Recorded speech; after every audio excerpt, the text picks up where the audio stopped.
গাজরের পুডিং যে এত মজা লাগে না খেলে কিন্তু আমি বুঝতেই পারতাম না। একটা মাত্র ডিম দিয়ে 3টা গাজর দিয়ে আমি এই মজাদার পুডিংটা বানিয়েছিলাম। আমার বাসায় সবাই খেয়ে অনেক বেশি প্রশংসা করছে আর সবাই কিন্তু অনেক বেশি খুশি হয়েছে। চলেন কথা না পারিয়ে মূল রেসিপিতে চলে যাই। আসসালামু আলাইকুম, সবাই কেমন আছেন? আলহামদুলিল্লাহ আমিও ভালো আছি, আশা করি আপনারাও ভালো আছেন। ভিডিও ভালো লাগলে শেয়ার করে দিবেন আর ভিডিওটা সম্পূর্ণ দেখবেন।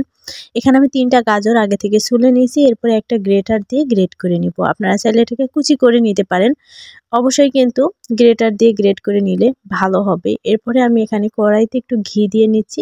ঘি দিয়ে গাজরটা ভাজলে সুন্দর একটা স্মেল আসবে আর পুডিংটাও কিন্তু খেতে ভালো লাগবে। আমি 4 থেকে 5 মিনিট এটাকে ভালো করে জাল করে নিব। এখানে আপনারা চাইলে একটু দুধও দিতে পারেন, আমি কিন্তু একটু দুধ দিয়ে নিয়েছি, লিকুইড দুধ দিয়ে এটাকে ভালো করে ঝাল করে নিয়েছি। ভিডিওটা কে কোথা থেকে দেখছেন অবশ্যই জানাবেন।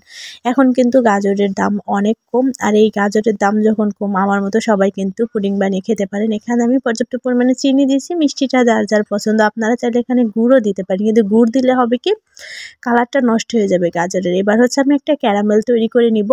এখানে আমি পানি দিয়েছি আর চিনি দিয়েছি, 3 চামচ মতো চিনি দিয়েছি আর 2 চামচ মতো পানি দিয়েছি। এটাকে অনবরত নাড়াচাড়া করে এটা সুন্দর ক্যারামেল তৈরি করে নিতে হবে। কালারটা যেই চেঞ্জ হতে থাকবে, আমি কিন্তু বেশি কালার করব না। দেখেন আমার ক্যারামেলের কালারটা ঠিক এরকম হয়েছে। বেশি কালার নিয়ে আসলে ক্যারামেলটা তিতা লাগবে আর বাজে একটা গন্ধ আসবে, পোড়া পোড়া।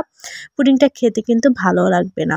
তো আমি আগে থেকে দুধটাকে ভালো করে জাল করে নিয়েছি, আর যে গাজরটাকে আমি সিদ্ধ করে নিয়েছিলাম সেই গাজরটা মিশিয়ে দিয়েছি। গাজরের এই পুডিংটা কিন্তু আমি একটি মাত্র ডিম দিয়ে তৈরি করব। ডিমটাকে আগে থেকে ভালো করে ফেটিয়ে নিয়েছি, এবার একটা চালনি দিয়ে এটাকে এভাবে চেলে দিচ্ছি, তাহলে পুডিংটা ভালোভাবে সেট হবে।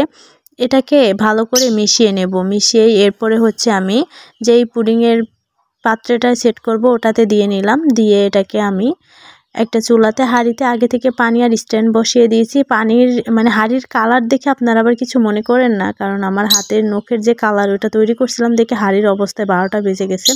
আমি সর্বোচ্চ 30 মিনিট জাল করছি। 30 মিনিট পরেই কিন্তু আমার পুডিংটা একদমই পারফেক্ট হয়ে গেছে। এই পুডিংটা ছোট বড় সবাই অনেক বেশি পছন্দ করে। আমার মায়ের নতুন হাঁড়িটা আমি নষ্ট করে ফেলছি, এজন্য ওই হাঁড়িটা দিয়েই আমি টুকিটাকি কাজ চালাই, কারণ এই হাঁড়িটা একদমই নতুন ছিল। আমার হাতের নখের কালারের এইগুলো বানাতে গিয়ে হাঁড়ির অবস্থা খারাপ হয়ে গেছে। চলেন দেখি আমার পুডিংটার কি অবস্থা, কেমন হয়েছে। পুডিংটা কিন্তু মাশাআল্লাহ অনেক সুন্দর হয়েছে আর খেতে কিন্তু দারুণ ছিল। আপনারা অবশ্যই ট্রাই করতে পারেন।